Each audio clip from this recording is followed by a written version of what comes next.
Darıxır xatirələr mən darıxdığım qədər. Darıxırsanmı sən, darıxırsanmı sən? İndi tək tənha qalıb keçmişi yadına salır. Darıxırsanmı sən, darıxırsanmı sən? Bəndən bu ürək səni soruşur. Kim görürsə tək səni soruşur. Hər yağan yağış səni soruşur. Hər əsən külək səni soruşur. Məndən bu ürək səni soruşur. Kim görürsə tək səni soruşur. Hər yağan yağış səni soruşur. Hər əsən külək səni soruşur.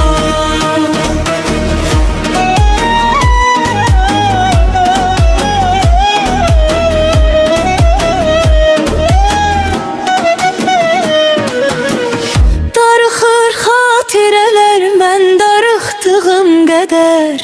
Darıxırsanmı sən, darıxırsanmı sən? İndi tək tənha qalıb keçmişi yadına salıb. Darıxırsanmı sən, darıxırsanmı sən?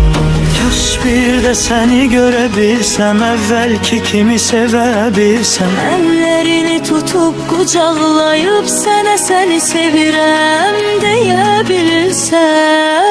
Məndən bu ürək səni soruşur. Kim görürsə tək səni soruşur. Hər yağan yağış səni soruşur. Hər əsən külək səni soruşur. Hər yan boyğuş səni soruşur. Kim görürsə tək səni soruşur. Hər yağan yağış səni soruşur. Hər əsən külək səni soruşur. Yoxdur səndən xəbər ömrüm, öldürdü məni kədər ömrüm. Artıq hər şeylə barışmışam. Sən xoşbəxt ol yetər ömrüm. Darıxır xatirələr mən darıxdığım qədər. Darıxırsanmı sən, darıxırsanmı sən? İndi tək tənha qalıb keçmişi yadına salır.